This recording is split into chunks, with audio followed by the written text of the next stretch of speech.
The years 1982 to 1986 were some of the most memorable in my life.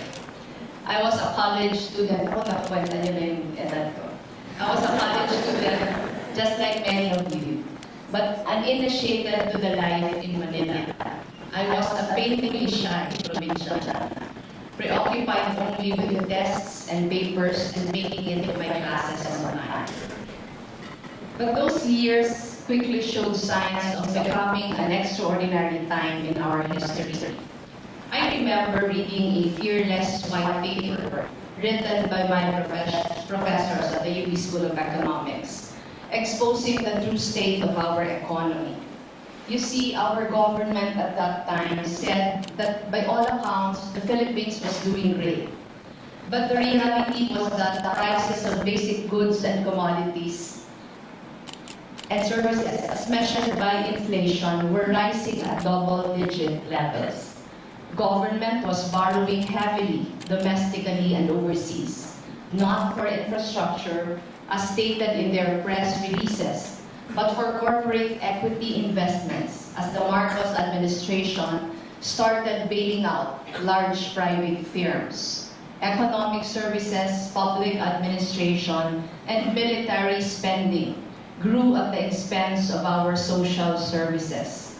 From almost 35%, budget for education went down to 12% by the early 80s.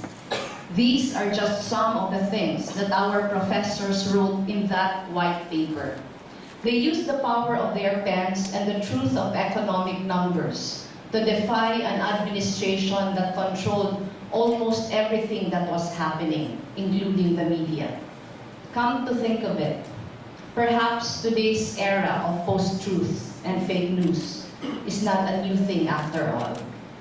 Then we woke up one August morning in 1983 to the image of Ninoy Aquino, dead on the tarmac.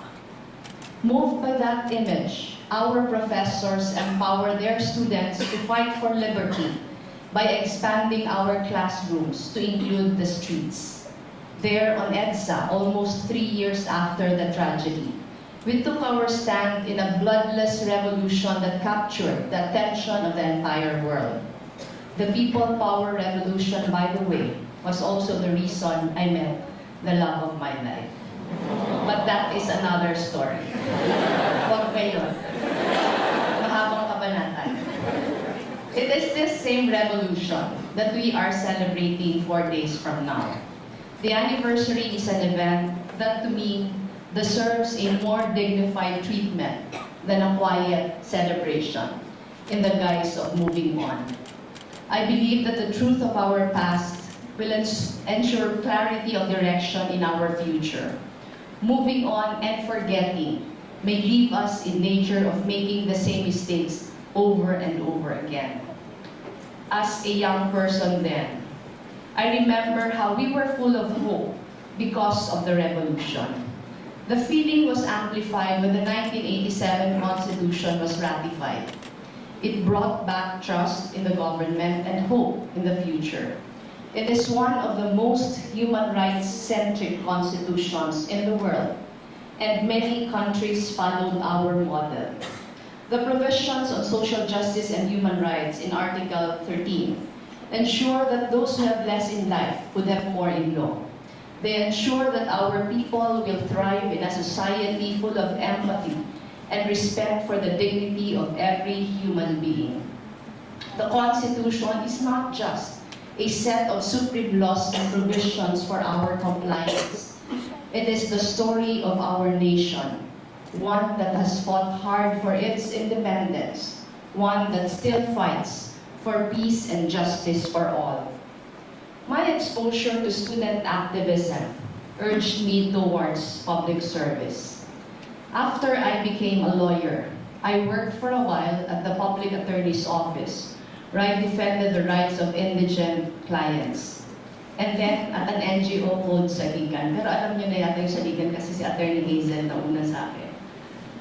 Kaya nasabi ko kanina, Attorney Hazel was our intern when she was a law student. Hindi na siya umalis since then. Binibiro ko siya kanina kasi naka-blouse siya ngayon. Bihira yan mag-blouse. Nung nasa saligan kami, gusgusin kami parati.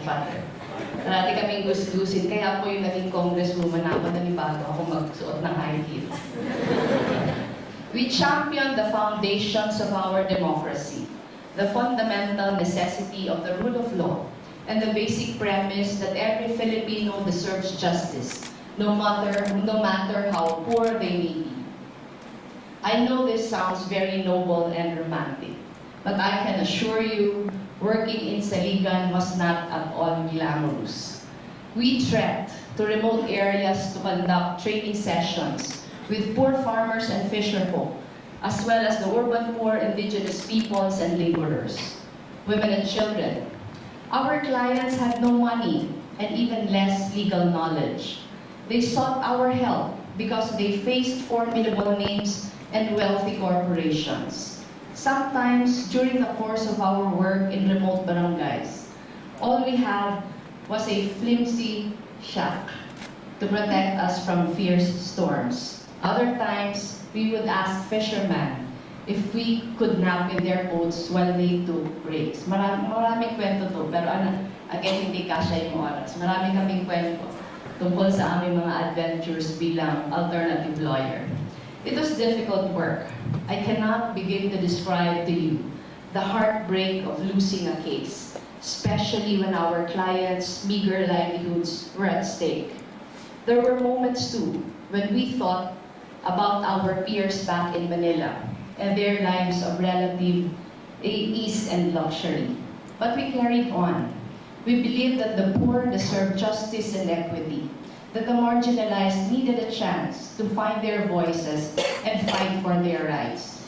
And when we did win cases, the rewards were tremendous. You can count the millions a lawyer can earn from an office in Makati, but there is no measuring the gains from the affirmation that the law could protect the most vulnerable. Alternative lawyering is not a casual decision. It is a calling that makes serious demands on your character and integrity. It requires courage, passion, and commitment, and trust that there is always room for real justice in our country. These lessons aren't for alternative lawyers alone. These principles are at the heart of every cause that is worth defending. As Vice President, I bring the lessons I learned at Saligan to bear upon my anti-poverty and reform agenda. Last year, my office launched our flagship program, which we call the Angat Buhay Initiative. Under Angat Buhay, my team and I go to very remote communities, many of them the poorest in the country.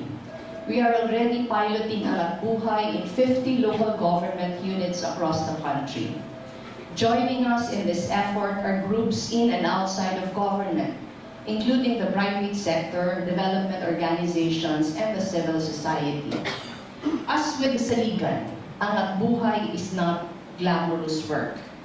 In many of the areas we go to, the first sight we meet is that of poverty and deprivation.